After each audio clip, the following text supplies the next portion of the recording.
오늘 함께 볼 책의 제목은 수학적 마음 기르기, 엘버트 러더퍼드 지음, 박경은, 한선영 옮김, 성균관대학교 출판부에서 23년 10월 16일에 발행했습니다. 원저인 Build a Mathematical Mind도 2023년에 나온 책입니다.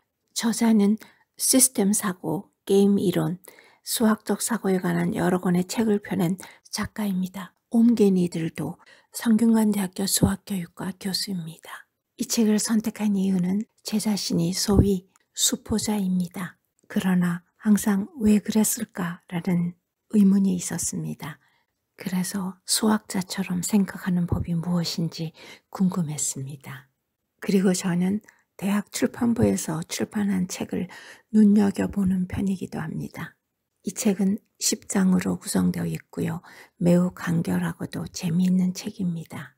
제1장 수학적 마음 습관 기르기. 많은 수학 교육자들은 학교에서 가르치는 수학 교수법을 개혁해야 한다고 주장해 왔습니다. 그 이유는 학교에서 가르치는 수학이 실제 수학과 거의 관련이 없기 때문입니다. 사실 아이들이 지닌 자연스러운 호기심과 규칙성을 찾고자 하는 마음을 없애는데 지금의 수학 지도법보다 더 강력한 방법은 없을 겁니다.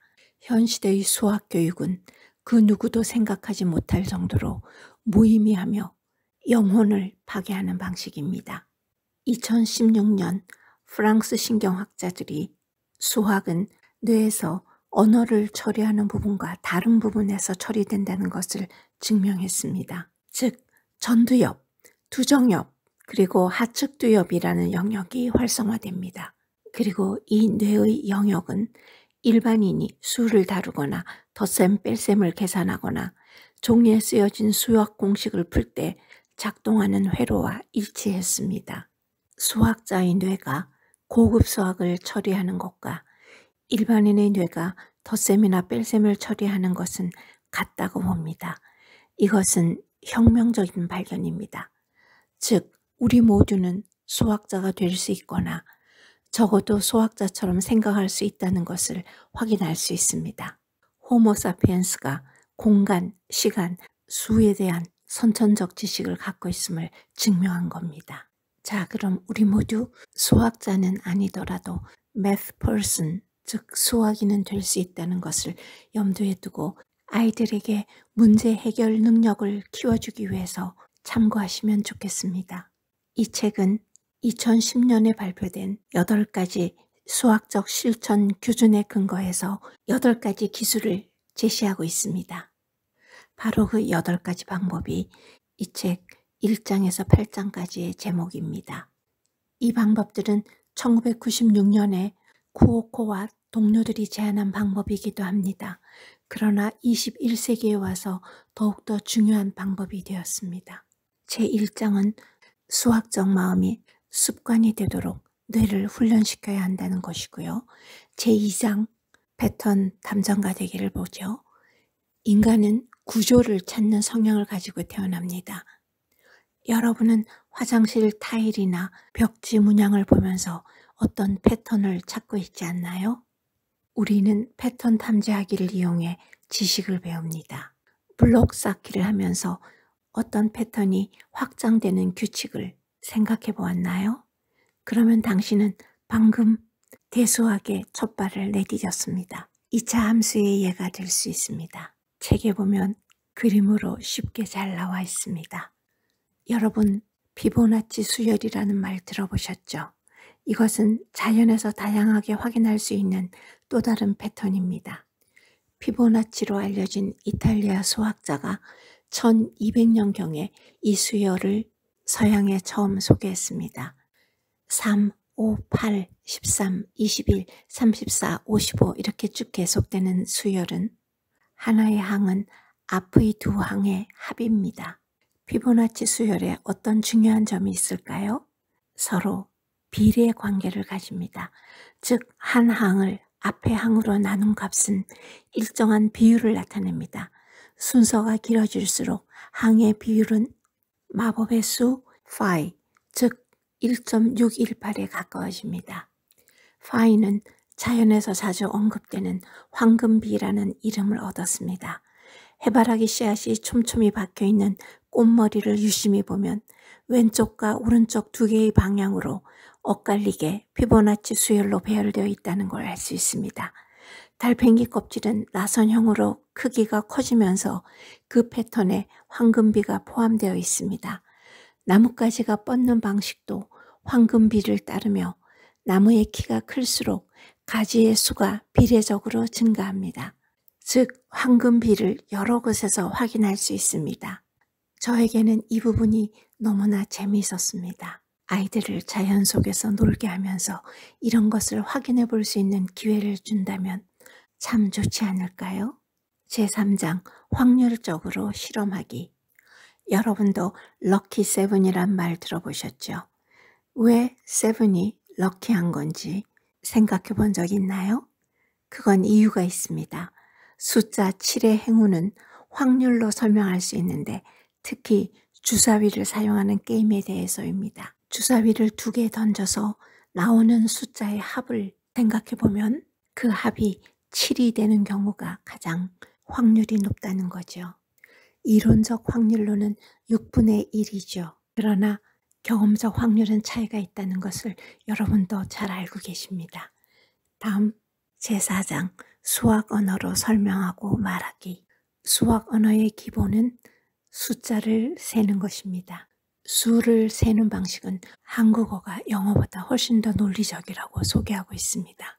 유치원 때부터 10, 100, 1000과 같은 자리값이 강조되면서 학생들은 어릴 때부터 방정식의 미지수 개념과 다양하게 쓰여진 방정식을 이해합니다. 이때 교사들은 절차를 가르치기보다 의미와 실생활의 적용에 초점을 맞춰 가르쳐야 한다는 것을 강조합니다. 더불어서 수학적 언어로 대화하고 토론하는 형식의 수업이 가장 좋다고 합니다. 다음 제5장 분해하고 다시 결합하기, 팅커링. 여러분은 어렸을 때 어떤 물건의 작동 원리가 궁금해 그 물건을 분해해 본 적이 있을 겁니다.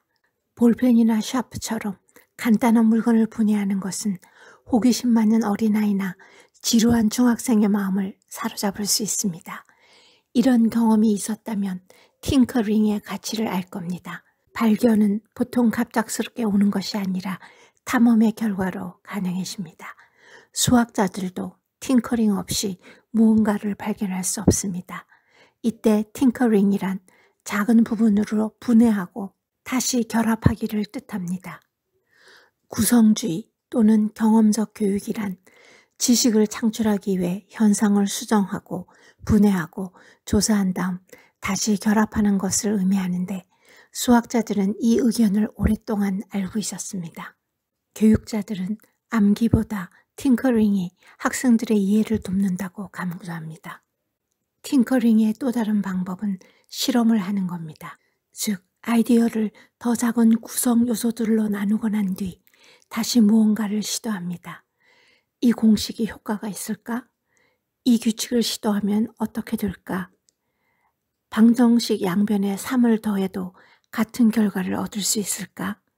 수학자들은 이와 같이 질문하면서 아이디어를 팅커링하고 실험합니다. 어른이 되면 비수학자인 우리는 수를 팅커링하는 걸 더욱 주저합니다. 하지만 이것저것 팅커링을 할 수 있는 사람이 되려면 스스로에게 만약에 뭐뭐라면? 라고 질문하십시오. 절대로 두려워하지 마시고요. 팅커링은 큰 과제를 처리해야 하거나 아주 어려운 문제를 해결하는 경우에 특히 중요합니다. 다음은 제6장 알고리즘을 이해하고 사용하기. 혹시 여러분이 분수의 나눗셈을 계산해야 할 때 선생님이 왜 그런지 묻지 말고 뒤집고 곱하세요 라고 말했던 것을 기억하나요?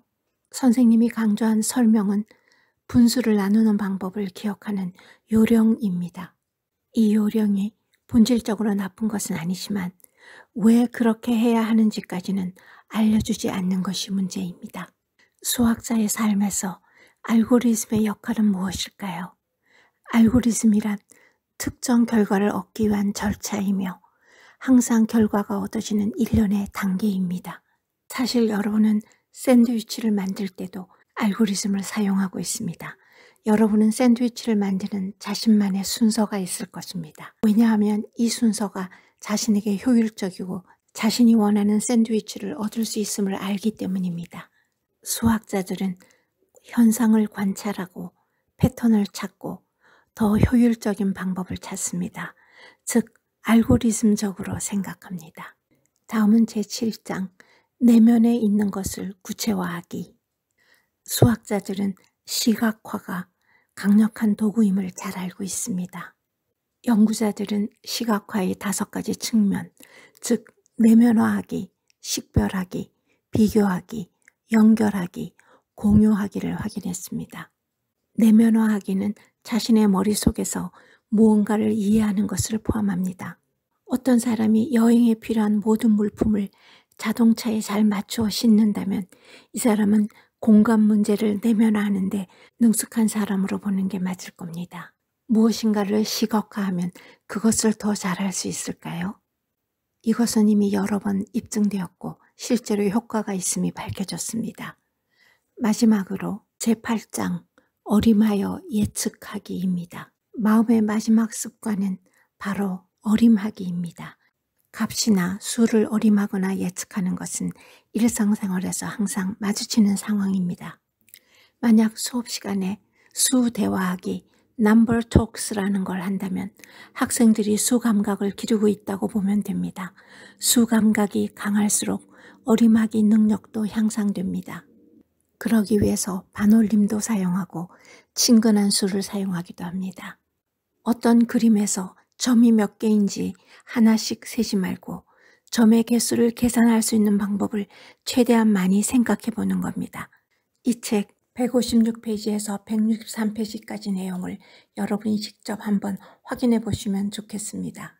이 책에 나와 있는 8가지 방법이 다 사용된다는 걸 알 수 있을 겁니다. 제9장 수학이 바꾼 세상 이야기에는 매우 재미있는 이야기들이 많이 들어있고요. 수학은 모든 것의 기초라고 말합니다. 제10장 나가는 말에서는 이 8가지 방법에 포기하지 않는 성향을 가지면 수학자가 될 수 있다고 합니다. 저자는 마지막으로 이렇게 제안합니다. 더 정확한 답을 찾고 더 깊은 통찰력을 끌어내기 위해 더 나은 질문을 하라. 이가피 교수의 신간 읽기였습니다. 감사합니다.